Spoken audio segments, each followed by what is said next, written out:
Since March of 2020, so much has changed. How we work, how we live, the tools we use, the way we collaborate. Hello and welcome to The Bridge.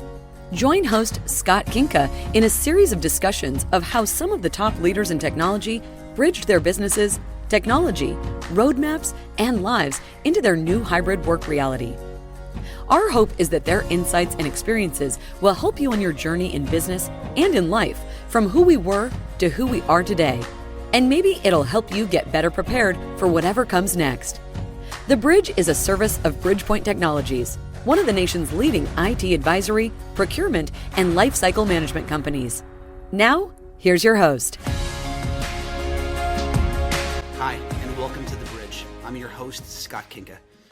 My guest this week is Chris Jones of AT&T. He's the AVP of Channel Sales for AT&T and ACC Business. Chris has been with AT&T for 28 years. We laughed a little bit about one or two little breakups they had where he tried something else, but he's been there almost straight for 30 years.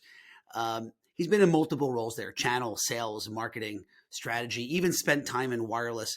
Just a different story than what you hear about folks in this fast-moving tech space where we're jumping all over the place. We talked a bit about the start of the pandemic. He was on vacation in Mexico. His son called him from college to let him know that they were canceling classes. He got back into the U.S. right before things shut down to walk into the news that our biggest show of the year in our industry is called Channel Partners. It was canceled. AT&T was the title sponsor that year.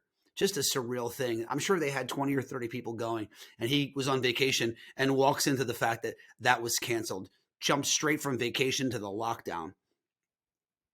Kind of a surreal story. He said that they were very prepped as a tech company. Most of the workers, were able to work from home. But he did talk about how, look, they're in the wireline business. They had people who had to go in, were running fiber to buildings. They were considered essential workers, really kind of the heartbeat of the pandemic response. And it's funny, we talked about what the pandemic would have looked like in 1992 if not for those essential workers focusing on connectivity. We didn't have the internet. We didn't have this level of access. Our belief, my belief certainly, is that the economy would have shut down. He shared some interesting stories about what AT&T calls tabletop exercises. It's sort of a methodology where the execs in the business get together and sort of, throw the chess pieces on the table. They zombie apocalypse plan, if you will, and talk about how they would do it. So they felt more prepared than most because, frankly, we had that level of, pandemic emergency, if you will, and they got to test some of those plans. Something I haven't heard from many other vendors and haven't seen in a lot of other businesses. That was a really interesting story. We spent quite a bit of time talking about virtual desktops and how they are used internally at AT&T to support bring your own device. He did say, though, that the tools were available, but people really didn't understand it, really didn't see the value until the pandemic pushed adoption forward. And now today, most people inside of AT&T will not live without the convenience of flexibility of their VDI, of their virtual desktop. But it is an interesting parallel that we've seen with some of the other pods that we've had lately, where we've talked about the pandemic sort of forcing people to learn how to use the things that they already have. We did talk a bit about culture, what was lost in the pandemic. And for Chris, it really focused around new employee onboarding. He's concerned, as I am, and many others are, about sort of a potential generation of workers without sort of having had the ability to interact one-on-one. A really good example he gave, and I haven't heard this yet. I wrote it down. I took it as a note. I'll use this again, but we talked about small talk. You get to know people in small talk. And when you walk into a conference room, you sort of pair off. That's when you can talk about your kids and, taking your kids to school and what happened that weekend and sports teams. But that's really hard to do when the entire room is sort of flat and in a web conference together. He felt, and I agree, that it creates a much more mechanical relationship because you can't do that small talk. You can't do those breakouts. And frankly, people just feel like it's easier to be mean online. He shared he felt that every everyone in the business needs to start thinking like a CTO, at least in terms of thinking about the business, how it uses the tools it has, why it has them, everybody being a good consumer, if you will, of the technical capabilities that the business is building. And then, of course, listen, he's been there for 30 years. We talked a little bit about AT&T. Pre-pandemic, they were already thinking about sort of refocusing the business on its roots, a little less entertainment, entertainment networks, television, and more around what was at the basis of AT&T, being a connectivity company. Really that essential work that he was talking about in the pandemic. And of course, now, it's become essential that security is tied to the hip of every connectivity conversation we have. So look, I'll skip right to it. This was a compelling conversation with a seasoned executive from one of the titans of the industry. And you'll see that even at that size, Chris and his peers, they've dealt with a lot of the same concerns, had to make a lot of the same kinds of tough business decisions that you've had to make in your business, regardless how large or small you are. So lots to learn. I hope you get as much out of it as I did. Here's my conversation with Chris Jones from AT&T. Thank you, listeners. Welcome to the Bridge podcast. The Bridge is a service of Bridgepoint Technologies. I am your host, Scott Kinka, the Chief Strategy Officer at Bridgepoint. Joining me today on the podcast, I've been looking forward to this one, is Chris Jones from AT&T. We're going to have an interesting conversation about how not just their customers have bridged, pun intended, sort of pre-pandemic to post-pandemic, but how they have as a company and how they've changed their strategy, and maybe some lessons that you can take from engaging and learning a little bit more about AT&T and the path that they followed. So we're looking to talk about bridging pre and post pandemic here with Chris Jones. Chris, welcome to the pod. Thanks, Scott. It's great to be here. I'm looking forward to the conversation that we're going to have. Certainly. And we'll start with just some background. Chris, tell us about you, personally, professionally, whatever you want to share. And then, just a little bit about your role at AT&T. Yeah, absolutely. So I am 28 years with AT&T. I like to joke with everyone, even though I've spent most of my career here, I've resigned twice. So I have had the opportunity to go see what it's like outside of AT&T. Most people get a kick out of that. Inside of AT&T, I have responsibility for our relationship with the technology distributors or technology brokers, depending on what you go by these days, and all of the agents out there that sell through brokers and distributors, and have that responsibility for the entire country, all of the distributors that we work with, and have had that responsibility for the last 4 years. Prior to that, Scott, I've been kind of around AT&T. I've worked in the wireless business. I've been in marketing. I've been in strategy. I've been in operations. I've been in direct sales force. So I've kind of been everywhere. I would candidly tell you this is the job I want. If I could go to any job I've had in the past, I wouldn't go back to anything. I'd stay exactly where I am. This is a really fun part of the business and a growing part of the business. Fantastic. And just for the interest of clarity with our listeners, that channel operation that Chris was talking about is what governs the relationship of Bridgepoint Technologies, our strategists and advisors with AT&T, so that we can assist and work with businesses to, solve their technology problems. AT&T being amongst the providers and at the top of the providers that we leverage in many cases for solving needs out there, just to get that out of the way. So, Chris, we've had an interesting couple of years jumping into just straight into it. I like to ask about the day that, sort of as an executive team, you all at AT&T realized that maybe you weren't coming back to the office the next day. We've heard some really fun, chaotic meeting stories. Like, take us back to, I think it was like March 13th, 14th, 15th, like in that window when people really realized this was going on, or maybe even before that, you got started before that. Take us back and tell us about those conversations and when you guys decided it was time to go home. Yeah, so Scott, it actually for me, it was probably the week before everyone went home is when it really hit home, because that was when it was the week everyone truly stopped going to the office was the week that channel partners was supposed to occur. Yeah.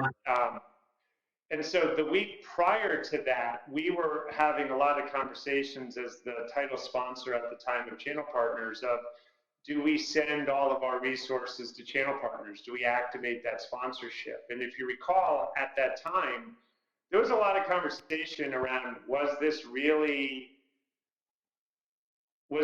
something we should worry about? Should we really be masking up? Should we take it seriously? There was a lot of debate. And so there was a big debate for us as to whether we should go to channel partners or not. Ultimately, we decided not to. The truly crazy and bizarre thing is I went away on vacation. So my family was on spring break. We were in Mexico when all hell truly broke loose in the world. And my son had gone back to college. We were in Mexico on the beach, and he called one day and said, "They're sending me home from school. What do I do?" And, I sort of checked in my work email, which I had sort of checked out from a little bit, and we were sending people home, and yet the rest of my family and I were on vacation in Mexico. And it was a surreal start to the whole pandemic, right? Yeah. We continued our vacation. We eventually got home. I think we flew back into the United States the day before a lot of the travel stuff shut down. And by that point, we as a larger company had already decided people needed to start working from home and pivoting into that environment. But some of the craziness of those decisions, I missed as I was in Yeah. Mexico. If I actually drank at the time, I would have probably had lots of fruity drinks with umbrellas and sort of missed out on all those crazy decisions. You wouldn't be the first person who drunk your way through a portion of the pandemic if that were the case. So I could certainly understand that. Was AT&T?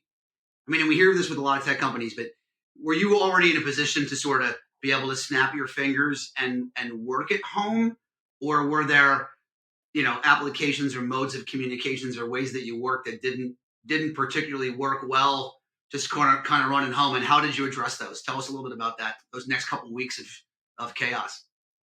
One of the things about AT&T that was really great, we always do what we refer to as tabletop planning. And it's sort of an annual exercise that we go through, and we've gone through for years. And it was always, when we did it, these crazy exercises of some bizarre thing happened. Yeah. And we had to sort of plan what we were going to do with our workforce, what would happen if, half of the United States flooded, if, all of these sort of things that seemed outlandish. And the reality is, when COVID came, all of those outlandish tabletop exercises that we had done proved to be incredibly valuable, right? Because Yeah. we already understood what it would take to send people home. We understood what systems and tools people would need to have access to. Obviously, for the team that I work with, we're as more, I'm going to call them professional services. It was easy for people to grab their laptop, their smartphone, their iPad, and start working from home instead of working from an office. And that side of it was kind of okay. And certainly when you think about the size of company AT&T is, with hundreds of thousands of employees, we have a distributed workforce. We have a lot of locations. We have a lot of people that work remotely to begin with. Obviously, the other side of our business, we were just on a call recently, and some of our senior most executives were talking about it. Many of our workforce nothing changed. So if you think about our technicians, they were essential workers. They had to continue going out on customer sites and bringing fiber to locations. And part of what made the pandemic what it was the connectivity solutions that have been deployed over the last 10 plus years. And during the pandemic, as we were doing a lot of calls, I joked with a lot of people and said, I said I started 28 years ago with AT&T, so that's in the early 90s. I always said to people, think about what would have happened if the pandemic of 2020 had occurred in 1992, right? When I think back to 1992, I don't even think we really had dial-up internet yet, ubiquitously out there. I certainly know I didn't have a cell phone. I remember in 1992 when I started working for AT&T, it was a really big deal when I could email someone outside of AT&T. But I had to put in like a 32-character code to get outside of AT&T's internal email, right? So in 1992, the COVID pandemic would have been, not that it wasn't catastrophic what we just lived through, but I can't even envision what it would have been like getting food, getting our kids educated, getting telemedicine. It would have been virtually impossible. Really impossible. Back then. And so, that's a long-winded way of saying a lot of our employees at AT&T, nothing changed. They had to put on a mask and they had to continue going out on customer friends to do what they did.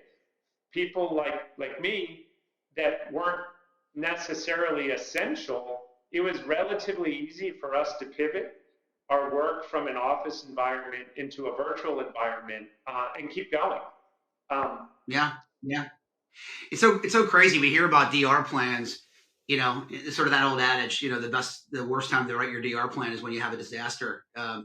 That's kind of like what a lot of our customers ran into. I love your concept of tabletop exercises. I think AT&T was probably in the minority, in doing that. We thought about, generally speaking, you meet with a customer, their disaster recovery plans are, where's my data?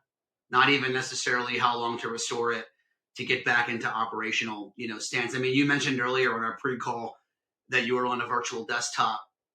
Was that a solution that was already in place, already available pre-pandemic? So just go home, not just for telecom and collab, but critical sort of internal applications were accessed that way?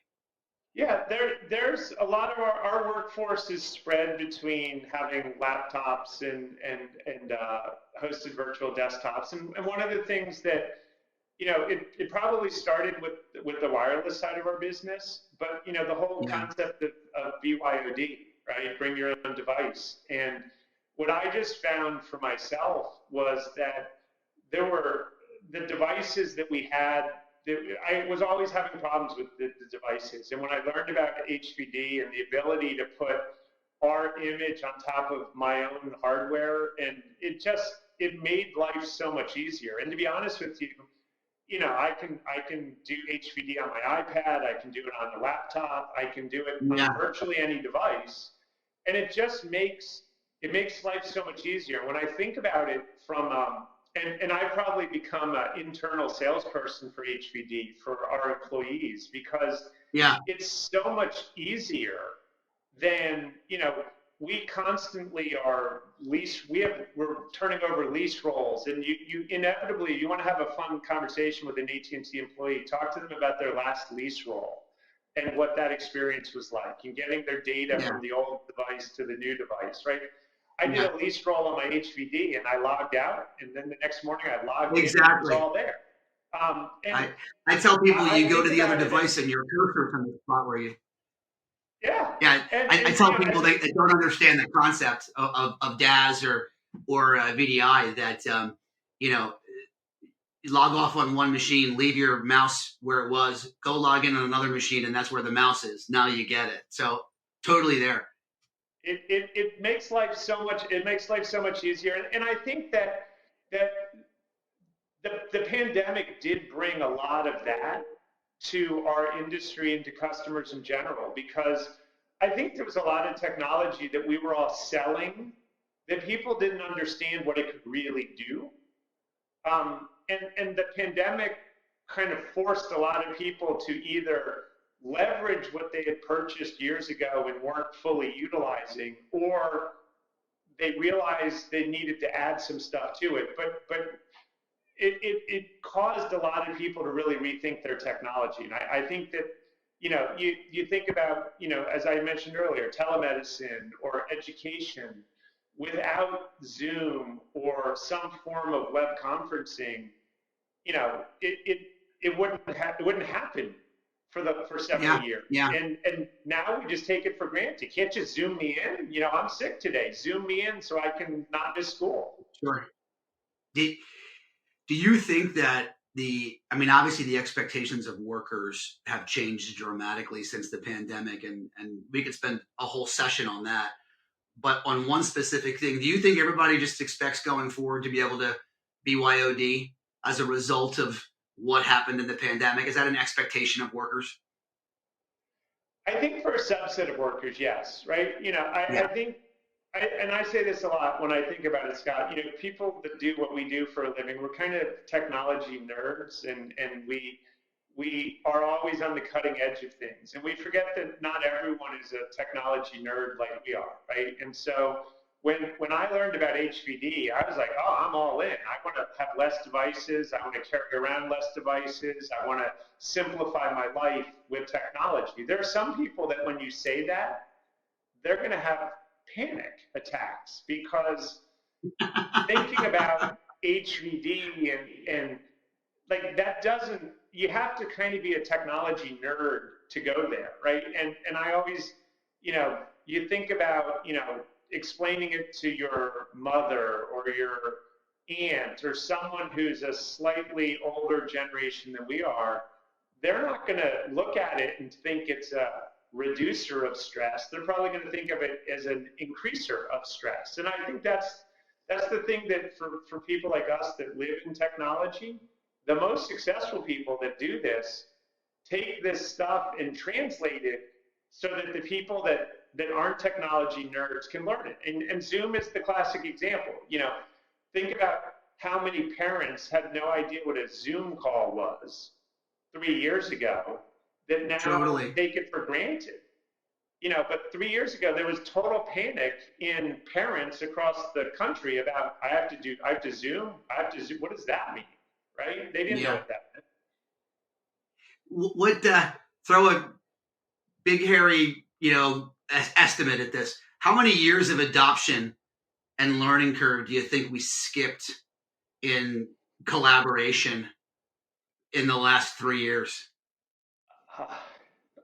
We probably a decade or two, if you ask me, right? Yeah, I think about 5 and 6 and 7-year-old kids now that know what Zoom is or Google Meet or all of yeah, these web conferencing services that they're going to grow up. It's just second nature to them. They're not even going to think twice about it because they spend 2 or 3 years of their life doing it. And in yeah. some cases now, I almost laugh. They would rather do that than go in person, right? And we almost need to encourage them to stop staring. Between having Right. school, on Yeah. screens and video games on screens and everything on screens, you almost have to force them out of the house because they're so comfortable doing everything on screens that you could have Yeah. a generation that doesn't realize there's any way to do something other than talking to a person on a screen. What did we lose in the workplace in your mind? I mean, certainly we can talk and we can have our meetings and we can conduct our business, but what left that's not coming back, or at least is not coming back without us putting some real effort into figuring out other ways to do it. I think culture. I think our COO recently started talking about it. We were able to do a lot over the pandemic because a lot of people at AT&T worked with each other for a long time, right? And Yeah. there are so many people in AT&T is a huge business, hundreds of thousands of employees, right? But at the end of the day, it's also a small business. We've grown up with one another. We've been here for so long, and as we bounce around jobs, it's easy to get connected to someone in a different part of AT&T if you've been around for a while. But Yeah. what's changed is, we had a lot of hiring over the last 3.5 to 4 years. And our new employee orientation, we have, in some cases, we have employees that may not have actually physically seen a co-employee ever in their time with AT&T because they were virtually onboarded and they were Zooming into every single kind of call. And, as great as web conferencing is, you lose a personal connection. And when the call ends, when you're meeting with someone in the conference room, before the meeting starts and after the meeting ends, there's connection. You learn about people's lives, you learn about their families. And in a Zoom call, it's hard to do that. And even, there were a lot of people that were trying to manufacture personal connections through Zoom calls. But when you get 10 people on a Zoom, in a conference room, you can have 10 people in a call in that conference room, and it splits up into 5 groups of 2 and people talk. On a Zoom call, if 5 groups of 2 start talking, it's just chaos, right? And so I think that that's going to be the biggest challenge, and I think it's just indicative of our society in general. You as a parent, I have 3 children. I have 2 in college and 1 in high school, and one of our biggest pet peeves is how much screen time do they do, right? How do you get them to realize life isn't staring at a big flat screen or a little flat screen, but you have to go outside and talk to people and engage with people and be sociable and be personable. And I think that's going to be, whether it's business or personal life, we've all become more reliant on technology, but we're also losing a lot of personal connections. Think about how easy it is for someone on the phone to lose their cool and yell at someone in a customer service environment, or people get email muscles and they send very nasty email to people, right? You don't see that as often in person, because when you're person to person, it's much harder to be mean and obnoxious than it is in a kind of a sort of removed environment. And so I think that lack of personal connection is going to be the thing that we're all going to, 5 or 10 years from now, we're going to have a generation of people that don't know how to interact in a personal way, if you ask me. It's super insightful. I think it has figuring that out become the job of the chief technologist in a company now? I mean, is that part of the strategy job now, not just connecting the wires to the appropriate spots? Is it also about figuring out how technology is not just, enabler, but it also isn't deterrent? I think so. I do think it is. And I would, you called it the chief technology officer. I actually think everyone in every job, in every business, has to think about how technology is going to be used. Everyone's a little bit becoming a chief technology officer, and everyone is kind of becoming a chief human resources officer, because everything is so blended together. And you can't do, I'll call it HR, without leveraging technology anymore, right? Because if you're in the HR department and your responsibility is to onboard new employees, it's all about understanding what technology is out there. It's all about leveraging technology. You can't necessarily bring everyone to a conference room or a big meeting space and onboard them like we might have done in the past, right? And at the same time, chief technology officers, I think technology used to be something that it was like the guy in the closet, right? Everyone needed technology, but it wasn't viewed as kind of the secret sauce to make companies succeed. And I think that there's this weird merging that's happening, and I think that that's bringing, everyone has to understand technology more and what it can do, right? And it's not just that person off in the corner figuring out technology. The technology people need to be at the table, because the other thing that happens is, sales and marketing people go rogue, and next thing you know, right? I think that the one thing a lot of companies found through the pandemic was they had, instead of not, I need a web conferencing solution, some of them found out, especially larger companies, they found out they had 10 web conferencing solutions. Exactly. And they needed to narrow it down to one because people were going rogue, making their own decisions. And I think it's all kind of merging together and becoming that much more important. Yeah. Yeah, I agree. I mean, we see the same thing. I think, even internally, we're saying, there's IT is a support job, right? Technology leadership is who we're engaging with today on a day-to-day basis. They're at the table with the CEO because I think, and I agree with you. I mean, it was a lot about, oftentimes we saw the tech leader, in the finance organization, in the ops organization. The statement we make is, I think, tech leaders should appear on the balance sheet and not just in the debit category. Yeah. Right? It should be the goal on a go forward. In the time that we have left, though, let's just jump a little bit to AT&T. Tell us about what's going on inside the company since the pandemic. What did you learn? How has it affected the long-term plans of the business? Anything that you have to share there?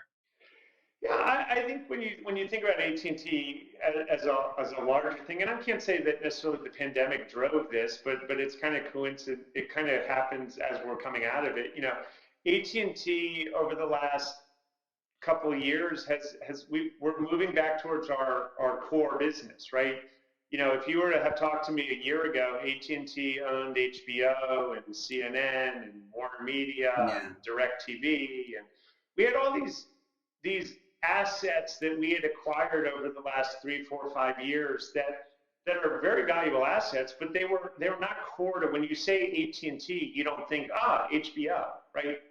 Wonder Woman, right? And so over the last year specifically, a lot of those assets have been spun off, and we're kind of really focused on what is the core of our business, and it's really gone back to what most traditional people would think about AT&T. And I do think coming out of the pandemic, there's a benefit to that, right? Because one of the things the pandemic did is it forced a lot of people into the cloud, into all of this new technology. And I think a lot of people forget that technology doesn't work if you don't have really good connectivity from wherever you are to your content in the cloud, right? And I mentioned I worked at Singular Wireless. One of my resignations from AT&T, I went to work for Singular Wireless, and it was at the early days of the iPhone. And think about iPhone 1 or iPhone 2, or if you're really an old school wireless person, their first iPhone, they might not even call it, was the Motorola Rocker. You could do Apple Music on this candy bar phone. But that was 2G technology. That was TDM technology. And then it kind of went into early 3G. Think about if you took your apps of your iPhone today and you tried to install it on an iPhone 2 or 3, and think about streaming Netflix or Hulu or all of the things that we do on our smartphones, right? And the birth of the smartphone and the growth of the smartphone, if you ask me, came with moving from 2G to 4G to 5G. You needed bandwidth, you needed connectivity, or that all that stuff you want to do on your phone wasn't going to work. Well, the pandemic has pushed all of this content out of our offices into the cloud. And right now, we want to access that stuff from all over the place, whether it's on a wireline connection or a wireless connection. And I think a lot of people need to really double down and sort of step back and say, do I have the right connections to my data that I've now moved into the cloud? And so I think from our perspective, there's a perfect timing, because all of this data is moved to the cloud. All of these people are trying to run applications in the cloud. And right now we need to kind of circle back, and we all need to be circling back with customers to say, how's that cloud experience?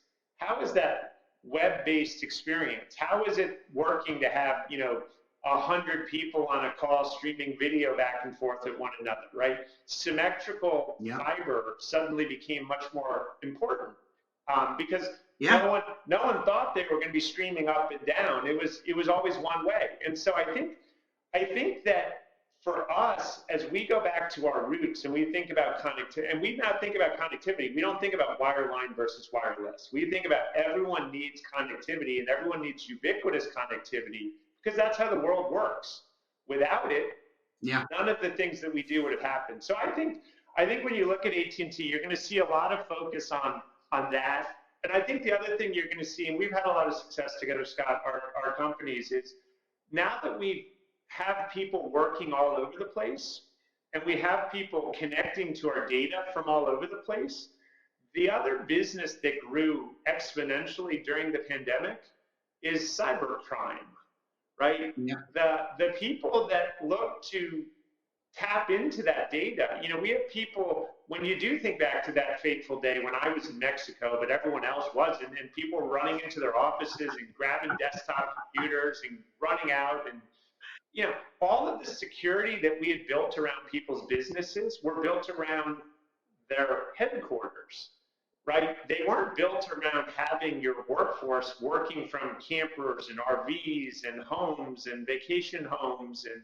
all over the place. And so now suddenly security has become that much more important that everyone really needs to be saying, okay, not only is it, do I have my data and my critical apps somewhere that we can access it? Do we have enough connectivity to get there?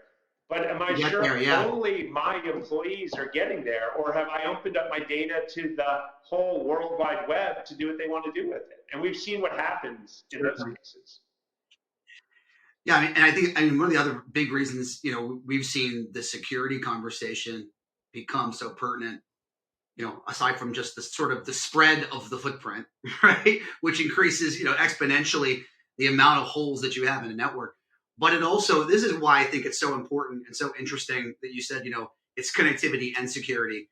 And that's really where you guys are focusing your energy, because you really can't do one without the other. We sold a ton of bandwidth in March, April, May, June of 2020 to get people to the office just to get to the security edge, only to go back out to the cloud, right?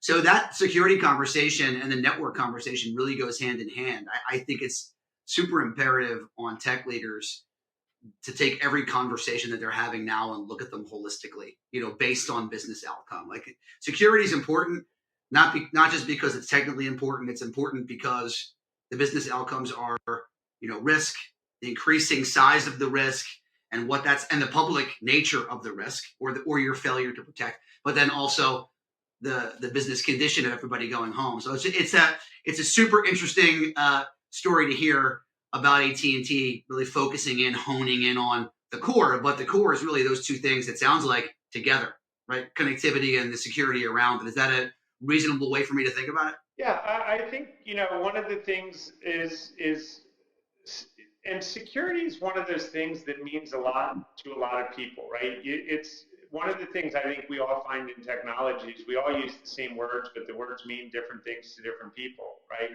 And I do think that there are so many places that people have to be certain that the who they're working with, that what they're selling works, right? And I think about network, I think about security, kind of like I think about, you know, home insurance, right? No one wants to buy home insurance, right? When it's time to buy insurance for your home, you don't say, you know what, I'd like to pay as much as I can for the most expensive insurance you have, right? People historically cut back. Now, I'll be candid with you.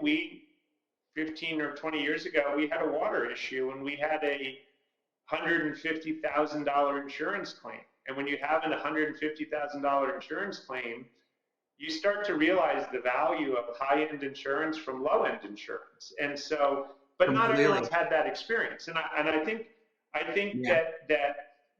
that's what everyone's living through right now. Is there's a lot of ways to buy insurance for your home. There's a lot of ways to buy cybersecurity for your business. And I think with what we've seen in the public, what we've seen on the news, I think a lot of people are now starting to think about we need to get security, but what security matters? Because sometimes you can buy insurance for your home, and when you need it, you actually don't get any benefit. And so I think there's a lot. The last couple of years have brought a lot of that to the table too, as people are starting to realize, they're asking more questions to make sure that they're getting what they need, and certainly business leaders. I think sales leaders, HR leaders, there's a lot more people that are asking questions about security instead of just leaving it to that technology guy. Like, they're now at the table leading the conversation. Yeah. It's a lot more than an expense conversation these days. Totally. This has been a great conversation, Chris. I appreciate it. I'm gonna wrap with a couple rapid fire questions here, and maybe a little bit of fun. So here we go. First one, shameless prediction: 18 to 24 months. Someone there, business, tech, whatever. Put the Nostradamus hat on. Give us some pearls from Chris Jones. What's coming up?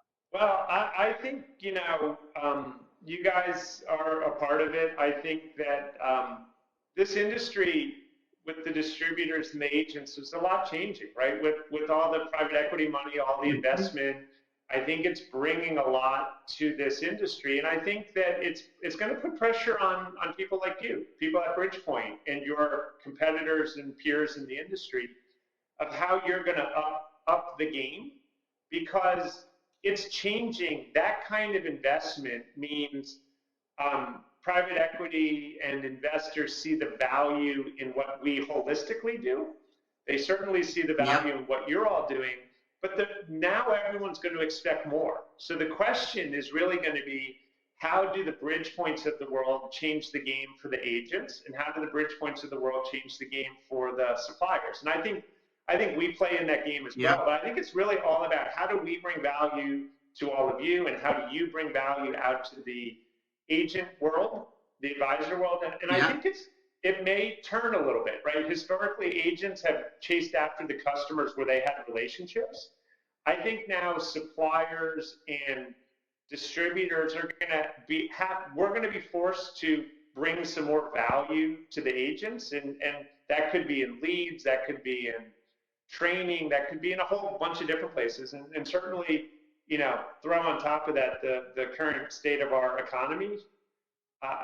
Who knows? I think we're all going to have to think about things differently over the next 18 months.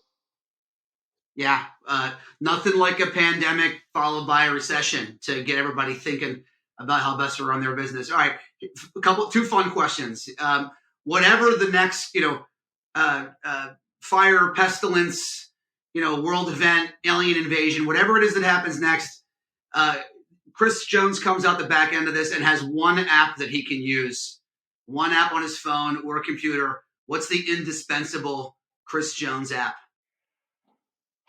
When I think about my phone, the two apps that I go to the most are, I go to the news app, right? Because the news aggregator, because I've learned that you can't believe anything you read. You need to have multiple sources. So probably the app I go to the most is the news app, so I can read what the right is saying, what the left is saying, what the center is saying, what the world is saying. I use that, and then it's not an app, but it's a category of apps. And I can't believe how many over-the-top apps I have, whether it's Netflix, Hulu, Paramount Plus. It's like I need my place to go and just check out from the chaos of the world. And it's amazing how much TV and movie creation has occurred in my life that I've never heard of, that I'm now catching up on. I love that. That's a great story. All right, here's the easy one. Hopefully for you. I don't know. We'll see. You get to play a supporting role in your next career after your third resignation from AT&T, right? All right, but here are your supporting role choices. You get to be the bass player in your favorite band. You get to be a supporting actor in your favorite movie, or you get to be like the third down gadget back on your favorite football team. Which one is it, and why?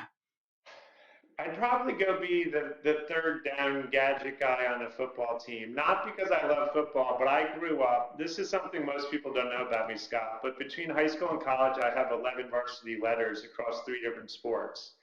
And I always dreamed about being a professional athlete. So in your scenario, that's the closest I can get to being my childhood dream of a pro athlete. Now, when I was 12, I wasn't going to be the gadget guy in a football team. I was going to play ice hockey. I was going to be in the NHL playing ice hockey. But that was always my dream. So that would be my third career, being the seventh punt returner on a football team. You can take that. Who's the hockey team then? We'll go there. Who's your squad? I grew up as a fan of the New Jersey Devils. I played on a hockey. I played on the Junior Devils, and so I used to get my equipment from them. I went to their first game ever. I went to their first practice game ever. We practiced with them. So there's a special place in my heart for them, although it's a long, long time ago. No, I get it. Well, thank you for that. And thank you for what was a intense conversation. We got to a lot of topics. I hope it was, I hope it will be valuable to our listeners. And really what we're trying to do here is share stories, right? And everybody's got one to tell. Chris, the story that you gave us was great. It was great hearing about AT&T, where you all are at, and what's next for you. So thank you for your time today. I really appreciate it. Thank you. I enjoyed being here. I hope all the listeners enjoyed the conversation. Absolutely. And this has been The Bridge. I am Scott Kinka, and we're looking forward to seeing you on a future episode. Listen, if you made it this far, there must have been some good content, or you're just a fan or a relative of mine. In either case, we appreciate you spending your most valuable asset with us, your time. We don't take that lightly. We'd also like to say one more time that we are appreciative of Bridgepoint Technologies and their belief and sponsorship of this show. We hope that if you or someone you know is thinking about your company's digital transformation, or simply the next IT project that you may not have that resources, budget, or time to get to, I'm sure that Bridgepoint, one of the country's fastest growing technology advisory and procurement firms, can help. Check out Bridgepoint at bridgepointtechnologies.com. Don't forget the E on Bridgepoint. Or simply reach out to me at Skinka, SKINKA, at bpt3.net. Also, take a minute, please, if you would, to give us a 5-star review on your favorite platform. It gives us the visibility to reach other people like you. Thanks for listening to this episode of The Bridge. I am Scott Kinka, and until next time, there's a lot of noise out there. In business and in life, do what you can to be the signal. Thanks.